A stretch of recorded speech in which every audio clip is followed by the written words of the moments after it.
Thanks very much for inviting me to present today. So I'm going to be presenting on the situation with cabotegravir in Brazil. I don't have any disclosures. Now, we need to remember ViiV has excluded Brazil from the voluntary license for cabotegravir. It cannot access this drug at access prices. It has to pay a premium price. And the question is, should Brazil actually, in that case, use cabotegravir to prevent HIV infections despite its very high expected cost and limited PrEP budgets? And we lead to a conclusion that Brazil needs to invoke compulsory licensing, break the patent on cabotegravir in order to access this drug at a cost-effective price and it to be manufactured independently of the drug company. Now let's look at the situation in Brazil. This is a country that's been excluded from the voluntary license despite a rapidly growing epidemic year on year and actually more new infections year on year. The continent of South America generally has been excluded from the voluntary license, despite it being one of the regions in the world where new infections are growing in the last 10 years versus countries in Africa where the epidemic is more relatively declining. So if we think about the two alternatives, we've got Truvada, TDF, FTC or cabotegravir, and we've got various trials that have shown relative efficacy. So we've got IPREX, PROUD and IPIGAY showing significant reductions in HIV incidence for Truvada versus placebo.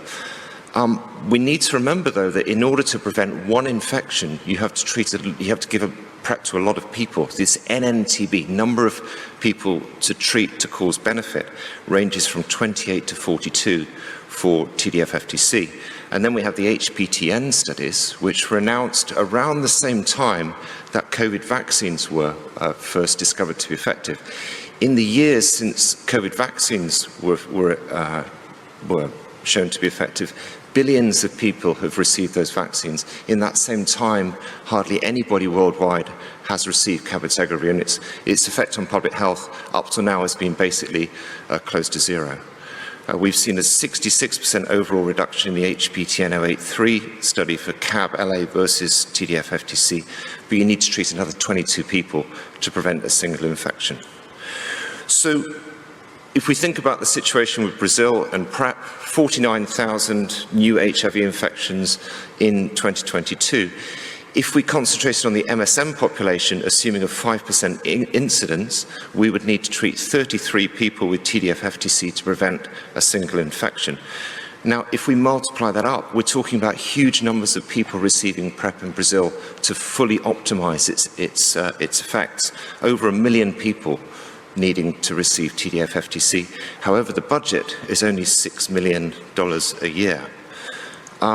Now let's look at the prices. If you take out the voluntary license, what are the actual commercial prices of cabotegravir LA? $22,200 for one person for 1 year in the United States, $9,275 in the UK, despite the Clinton Foundation estimating this drug could be manufactured for around $30, with prices going even lower than that when manufactured at scale in the future. Let's look at the ViiV MPP license. Now, the green countries are those that are included in the license. The red countries are excluded. So we have 90 countries concentrating on Africa, 53% of the world population is included. The press release, when the voluntary license was issued, said the deal will allow low and lower middle income countries, as well as all African countries, regardless of income level, to access affordable generic versions of the drug, enabling access to HIV prevention medicine in countries most affected by HIV. This is the ViiV press release. Now, despite Brazil having a rapidly growing epidemic and infections rising year on year, look at the countries that are included and excluded from the voluntary license and look at their income. You would think that a country with a similar income to an African country with a rapidly rising epidemic would be included, but it's not. So we've got South Africa, Botswana, with gross national incomes in the region of $7,000 a year included. And then we've got Thailand, Brazil, Mexico. We've got countries with similar incomes, but they're excluded because they're outside Africa. So we looked at the effects of this on the affordability of cabotegravir in Brazil. 6 different scenarios. So no PrEP, event-driven PrEP, where it's given for a quarter of the time when it's needed, costing $12 a year with Truvada. Continuous PrEP, as in the previous presentation. Now, Cabotegravir, we assumed a 60% reduction in the UK price, which tends to be what happens with Brazilian drugs. They're given at a discount, but they're not given at the access price. There's been an estimate of the potential access price of $250 from MSF, and then we looked at the CHAI target price of $30 a year. We took estimates of the incidence of HIV in Brazil from studies of MSM, ranging from 0.9 to 7.4%, and we chose 5% as an estimate for this analysis. We've run it different ways, we reached the same conclusion. We also assumed a $6 million annual budget for HIV prevention. Again, that can be changed and the results stay the same. A target population of 250,000 MSM at high risk of HIV infection. An $18 annual cost per person for HIV testing and counselling, in addition to the cost of the drugs. We then assumed that Truvada would lead to a 70% reduction in HIV incidence versus no PrEP, and that continuous and event-driven TDF FTC are equally effective based on Prevenir, Proud and Ipagay, and then an additional 66% reduction in HIV incidence for cabotegravir versus TDF FTC.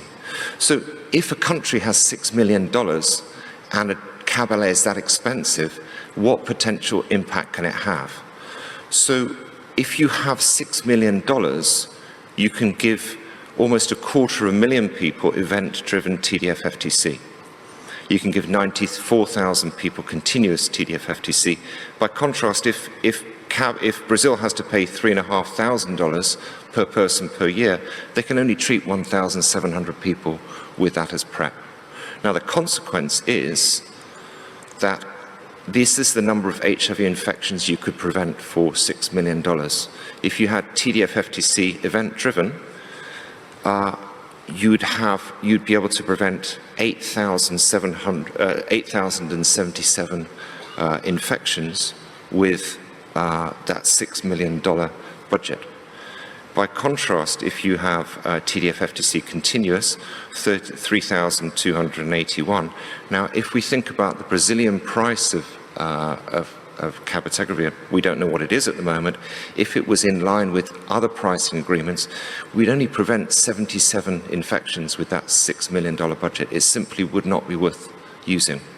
Even if we get down to $250, it only prevents 1,000 infections versus 8,000 for event-driven TDF FTC.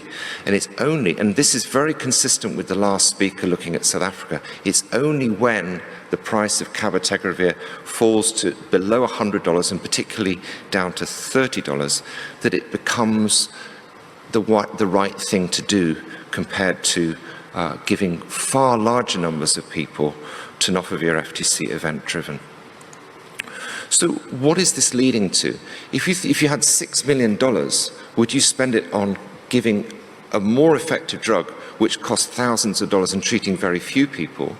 Or would you go the other way and you have this idea of protection packs? Now, the idea here is that you take event-driven one stage further. You have a school, a university, a group of commercial sex workers. You give everybody a short course of Truvada or even TLD with some HIV self-tests, and you give it to huge numbers of people, and even if it benefits a small proportion of them, you've given it to so many people that you're able to have a far higher level of coverage to prevent HIV infections. You could then combine that protection pack with helplines, support networks, emergency contraception access, condoms.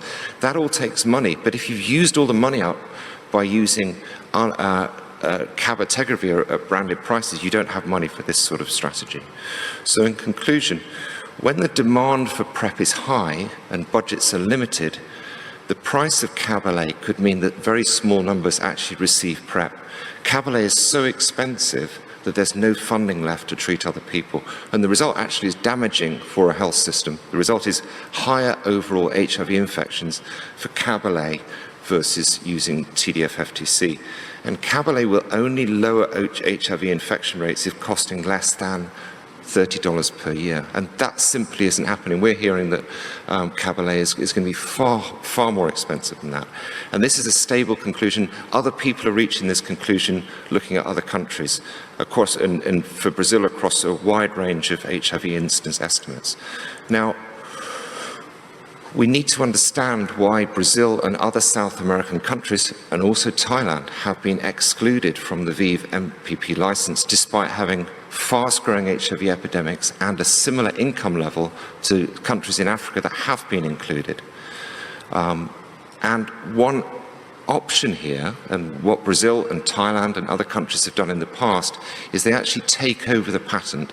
They take control of their own production and they start making the drug themselves.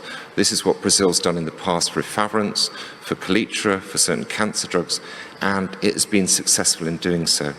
So until Cabolet is affordable, mass distribution of event-driven TDF FTC in this form of protection packs should prevent the most infections. Thanks very much for your time.